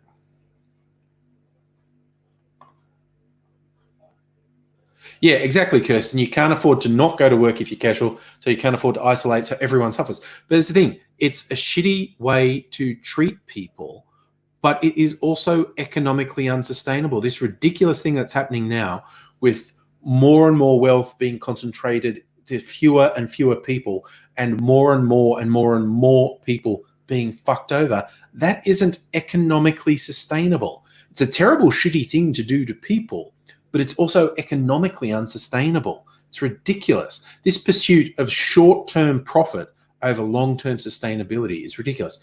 Abigail, there's a supplement. Dan Andrews announced that if you're working and you have to isolate because you've got symptoms of the Rona and you're going to get tested, you can get a $300 payment.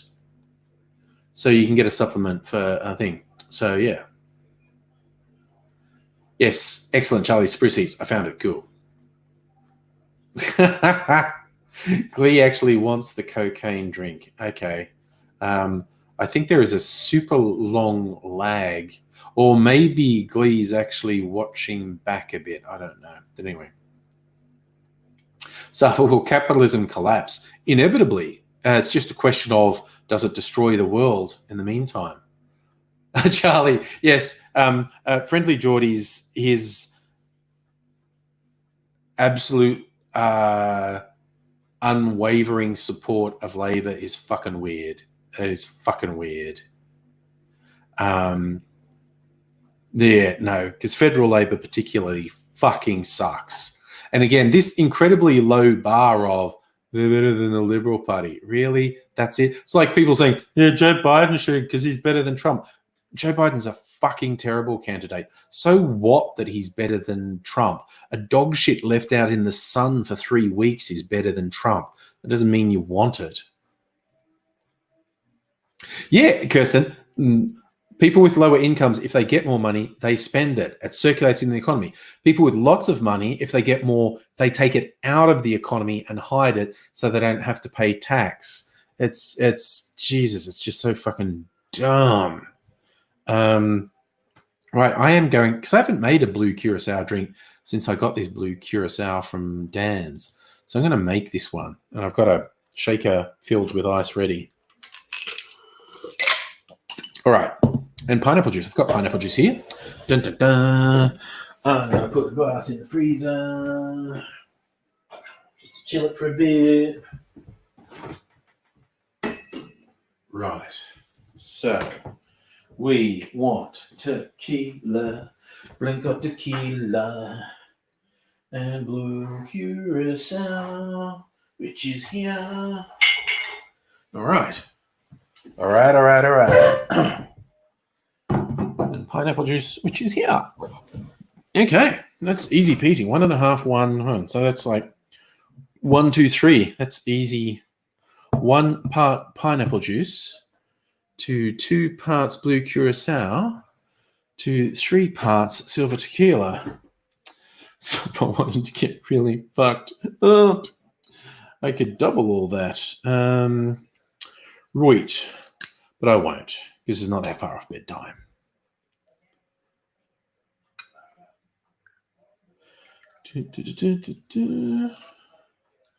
You know a drink you can't get that I want to get because people keep talking about on the cocktail channels? A drink called the Batavia Iraq, which actually comes from the South Pacific, this part of the world. No bastard sells it. It's really... Yeah, Charlie, I agree. Friendly Geordies is funny. I think he's influential with a certain group, but it's weird that he's absolutely fixated on supporting Labor. But now we get this crack. Break the seal. Glee is saying Facebook's about 5 minutes ahead of YouTube. The lag is a very strange thing, Glee. And I don't know what to say. Blue Curacao is very, very blue. Blue, it's a color so cruel. Who remembers the fine young cannibals? It's my age group. There's a few people my age group here. Good God Almighty, there's no denying life would be better if I never ever had to deal with you. Blue, it's a color so cruel. It's a freedom. Shake it, I want to shake,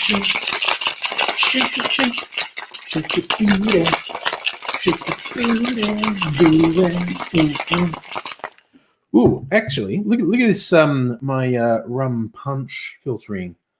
I'm going to filter it again, so it'll actually be lighter than that. But it looks like it's going to be a a light pink. Normally they go some shade of yellow through to amber when I filter them. But that one looks like it's going to be a light pink or even rose color. Okay.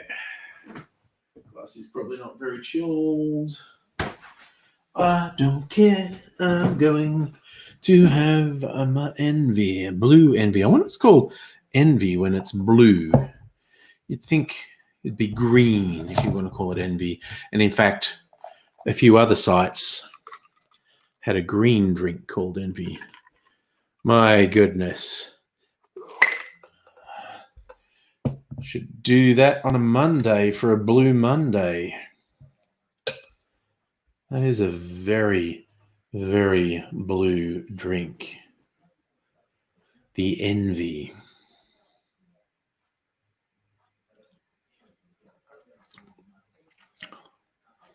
That's not bad.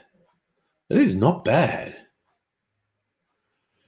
You can still taste the tequila. You get the sort of orange fruitiness from the Curacao and pineapple juice. It's not a bad blend, actually.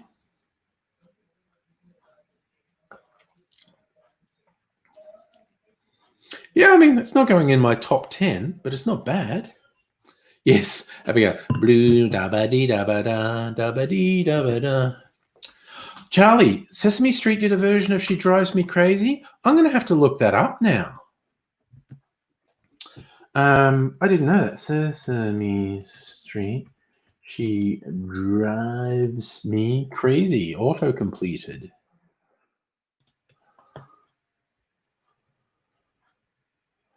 Oh, it's C. Okay.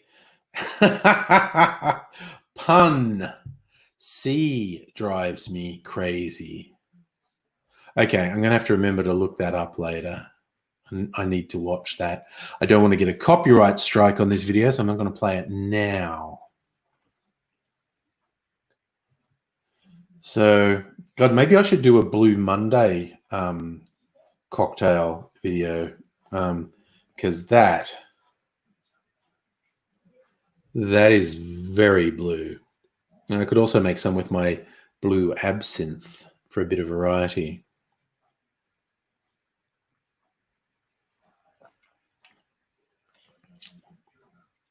Yeah, it's not bad. I might try it with a juice apart from pineapple.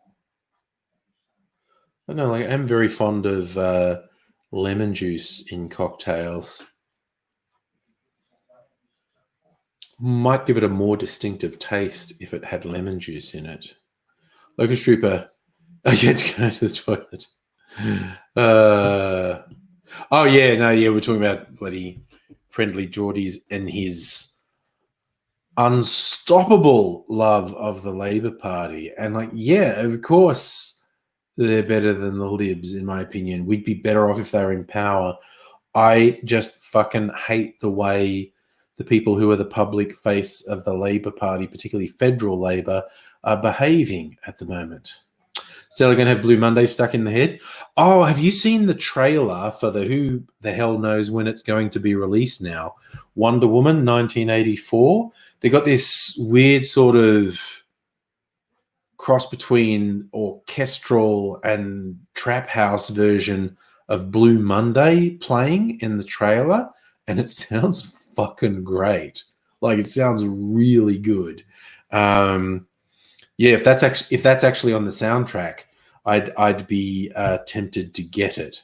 Yeah, if you haven't heard it, just like find the Wonder Woman 1984 trailer on YouTube, and the Blue Monday instrumental that's playing through the trailer is great. Like, is really good. And I'm saying that as a fan of the original, not in a retro way when it actually came out, because I'm that old. Yes, New Order was very big when I was at college. Although actually, Blue Monday came out, I year or two before I was there.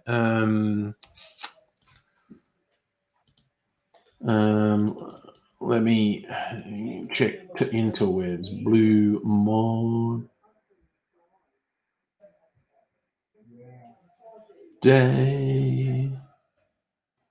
Blue Monday by New Order. Released in 1986. Really? Really? I thought it was released earlier than that.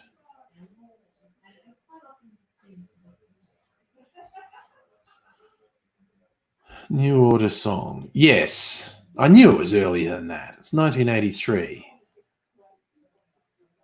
Recorded in 1982 for the album Power, Corruption and Lies. Yeah, 1982. That makes sense. That first fucking Google entry was wrong. So yeah, 1982. The album that came out that got me into New Order was Low Life, and the Stoves singing the Song of Its People, which you probably can't even hear, but I can, and it annoys the shit out of me. Stop it. Oh, this stupid webcam. So this is bright green. Like, not subtle. This is a neon green. And for some reason, this webcam just can't reproduce green. It is this reproduces all the other colors, but not green. Safa, a 90s retro. Retro is normally 20 years before now. Like in the 80s when I was at college, there was a lot of 60s retro stuff. So we'll just be getting out of 90s retro now. We'll get into the early 2000s retro soon. What's fashionably retro is normally about 20 years old. It's really funny because, like, when I was first getting into indie music in the 80s, late 80s, and kind of make fun of people like older generations who were still stuck in listening to music from the 60s. That's 20 years ago. Why are you listening to music from 20 years ago? And I still listen to my 80s music, and it's, 35 years ago now. So, yikes. 35 years. Damn. So I still listen to my 80s music.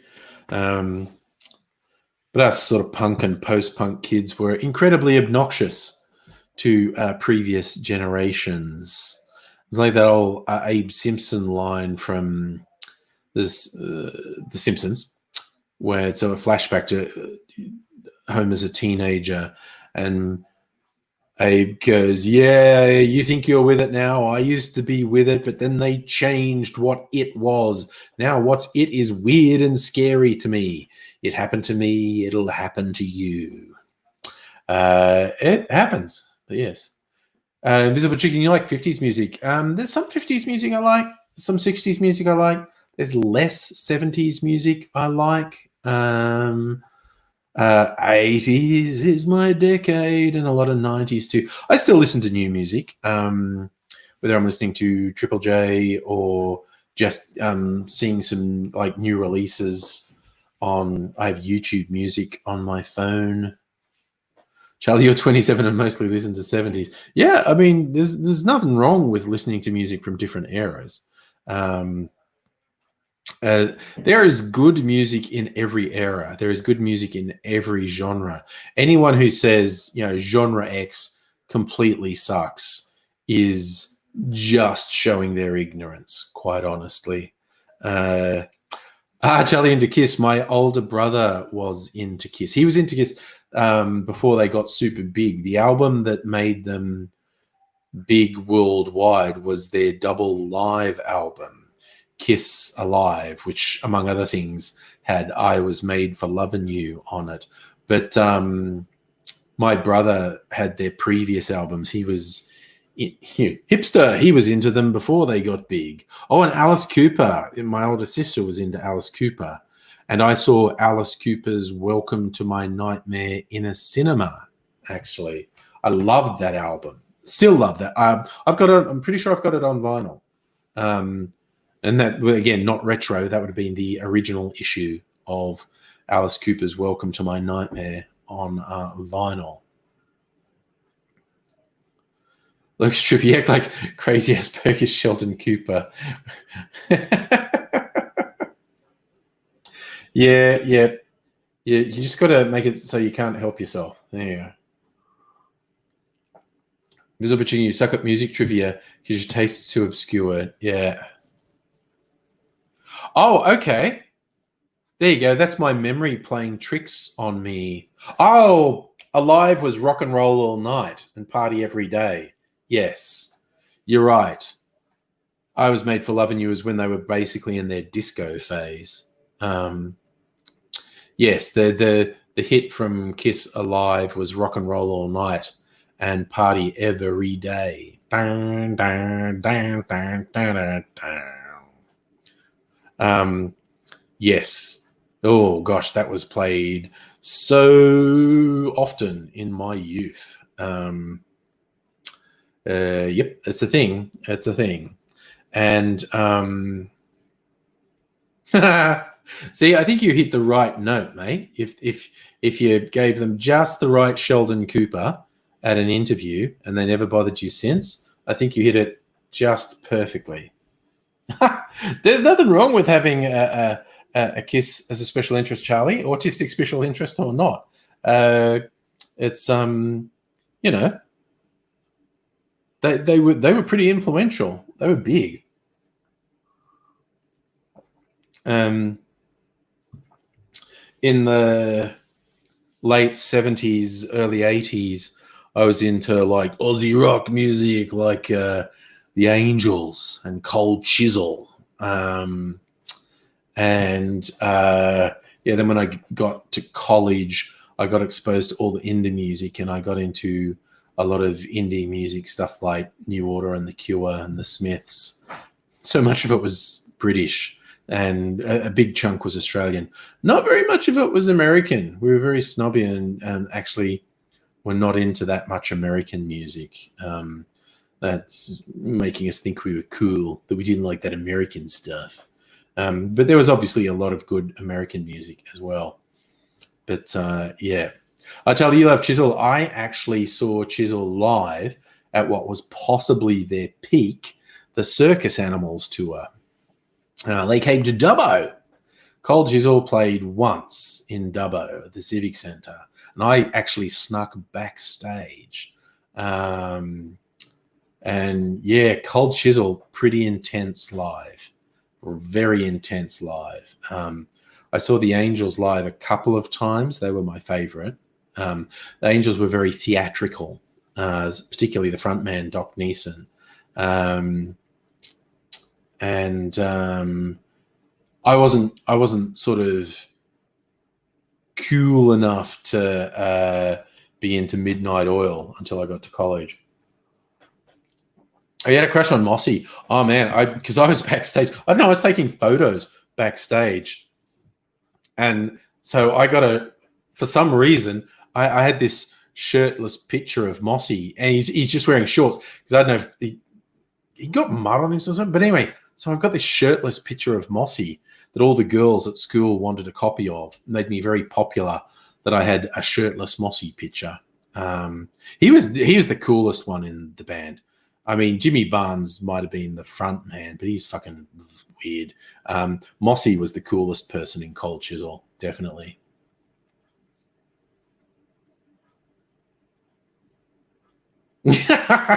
See, Locust Trooper, I reckon you hit just the right note, mate. They're just like, no, this guy needs to be supported, but he's never getting a job. I think you must have handled it just perfectly, mate. Ooh, cool, Glee, good mates with Jimmy and Ian Moss. Of course, because you're cool. Yeah, this is the thing about growing up in Dubbo and the era I grew up. Hardly any bands ever came there, but the Angels did twice. The Angels made their living touring fucking country towns. Cold Chisel did once. Midnight Oil never did. Actually, I think they did after I could be wrong, but I have this funny feeling Midnight Oil may have actually performed in Dubbo once after I'd left town. I could be wrong. But I could be right. I saw Midnight Oil live at the Horden Pavilion. Yeah, that was in year 12. Yeah, the Red Sails and the Sunset album must have come out. And I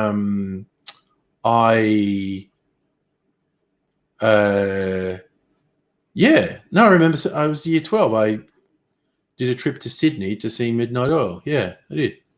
Oh, yeah, Stella, I agree. Mossy's a better singer as well. I preferred the songs where he sung.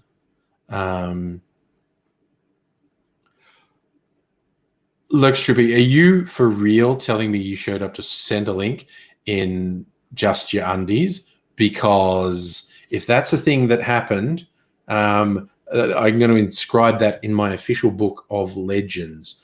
Showing up to send a link in your jocks, power move, brother, power move. It was a hot day. That was your excuse? Is that what you told them? When they said, why are you in your underwear? Because it's hot. And that's the perfect reason, because you don't say, I'm in my underwear because I'm crazy, because then they think you're faking it. But if you say, I'm in my underwear because it's hot, they go, okay, it's kind of logical, but also, no.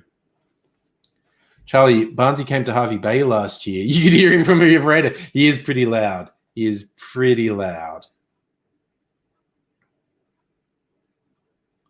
I was trying to think, what was the Mossy songs that I actually preferred? Songs like Saturday Night, but also I think the best songs were probably written by Steve Presich. This is a slightly obscure one, but again, people from my generation might remember the Reels, Reels. They were a slightly weird pop band, early 80s. Dave Mason they were from Dubbo. They were probably the most successful. Oh, sorry, actually, Charlie, you're right. Don Walker wrote nearly all their songs, didn't he?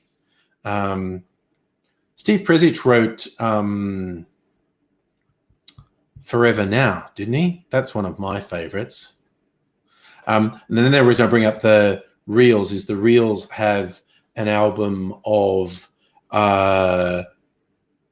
cover versions of Australian acts, and they do in different styles, and they do a country and western version of Forever Now, which is really good. And they do a version of Working Class Man that's like in a 4/4 waltz tempo, instead of the way Barnsey does it with "Whoa, he's a working class man." It's dun dun dun dun dun dun dun. Dun. Whoa, he's a working class man. Dun dun dun dun dun dun dun dun dun dun dun. They're basically, the Reels were very inventive, certainly weird. The closest they came to having a hit was a version of Bad Moon Rising that is just this really tripped out, almost ambient version that's just got a really light keyboard playing, and just Dave Mason go, hope you have got your things together. Hope you are quite prepared to die. And it's a really trippy version of Bad Moon Rising. It's a Creedence song, isn't it?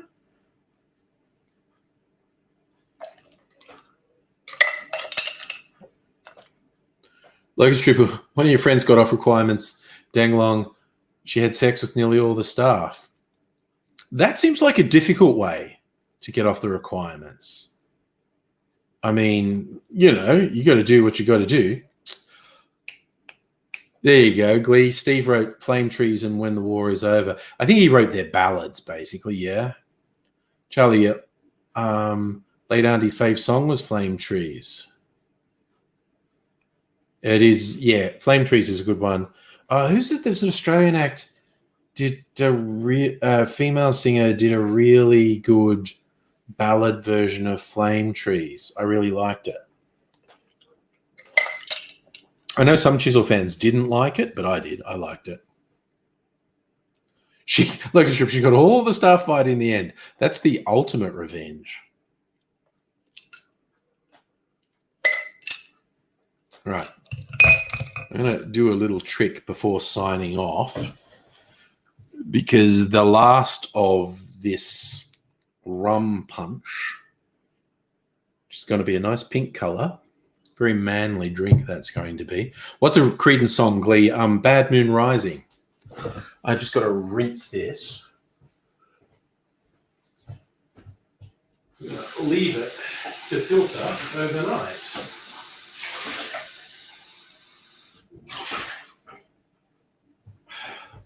Because it's got to the stage where, although 3/4 of the drink has gone through once, what's left is just coming out a drop at a time. This is going to take a long time to finish, so I'm just going to do a turnaround and filter this a second time, and it should be an even lighter color. I'm going to say, I got to taste it. Got to do a sneaky taste of what this tastes like now. Tastes like the nectar. Yes, Charlie, Missy Higgins. I think it was Missy Higgins. Yes. Kirsten, you got it as well. Missy Higgins. Yes. Okay, that tastes absolutely fantastic. Oh, so good. And there's no residue, so I can now just put this back. Okay, in you go. So leave this in the fridge overnight, and it will be fully filtered tomorrow. Nice. And that will be a special beverage for date night on Saturday night. Oh, nice, Glee. You were with Steve when he wrote it. Very good song. Very good song. Like it's true, but do I ever use Shelton Cooper in my life to get out there? I don't think I'm as creative as you, man. I mean, I love what you've done. I mean, that is just perfect for me. I don't think I'm as creative as you, quite honestly. I've never used to go down. The one time I acted crazy pants was to get away from some guys who I thought were going to start a fight.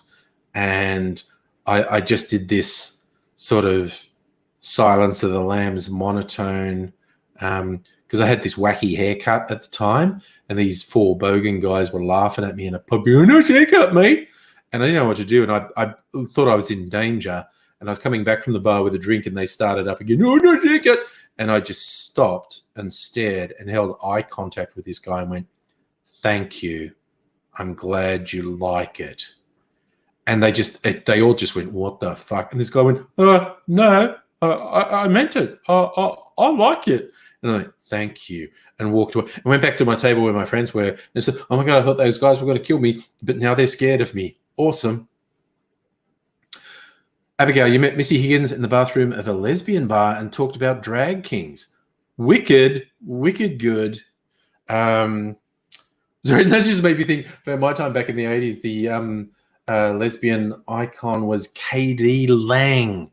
Oh, the lesbians loved KD Lang so much. I mean, I thought she was great. She's a great singer, great performer. The one, I mean, she's done so many albums and she's done so much good stuff. But the one that does it for me, the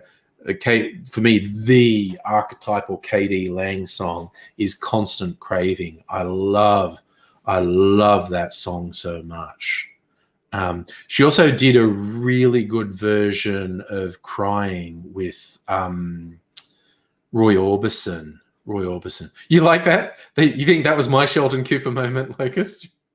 That's the best one I can remember. Stella, everyone loved Katie. Katie Lang was just the best. That's a perfect way to put it, Charlie. Missy Higgins is a bicon. Absolutely, absolutely, she is. Is it a blue dress or a white dress? Yes. We don't have enough information to answer the question. So people have taken to posing these questions on YouTube like, oh, how analytical is your mind? 3 people walk into a room and this happens. How many people were in the room? I want to be a pedantic shithead. And because the correct answer every time is you haven't given me enough information for an accurate answer. You never specified if anyone left the room. You never specified this. You never specified that. Until you answer all these questions, I can't give you a definitive answer. And but that would be a like a strip. What do I think of Kanye West? The poor lad has some bad mental health issues, basically. Bipolar. He's bad. Anyway, it's bedtime. So hi, John, and bye, John, because it's bedtime and I'm going to go to bed. But, you know, tomorrow's a work day, so I've got to go to bed. Saturday's not a work day. I don't have to go to bed. Friday night, party night. But tomorrow is Tequila Day. So expect shenanigans. I'm just saying it. Expect shenanigans tomorrow night. Going to try 1 or 2 exotic tequila cocktails. And we'll see what's what and who's who. And I better have received my friggin' Brogan's Way Navy Strength gin so I can make some Navy friggin' martinis tomorrow. Nighty night, one all. Yes, John, bipolar is a very difficult thing to deal with. And I wish you all the best. Yes, like a trooper, remember the underwear, bud. That, again, power move. Absolute power move. Showing up to a Centrelink appointment in your jocks. Fucking legendary. Love it. Love yous all. Oh, yeah, John, Friday is definitely join the stream night, party night. I was going to do it tonight, but never got around to it. It was just rambling. But tomorrow night, party night, definitely we'll be doing the Angry Bunch. We can get up to 10 people on. We'll see what happens. So look after yourself, one and all. Hope to see you again soon. But take care, because we've got to take a little bit of extra care in this weird fucking world we're in at the moment. But we will say bye for now and go to bed.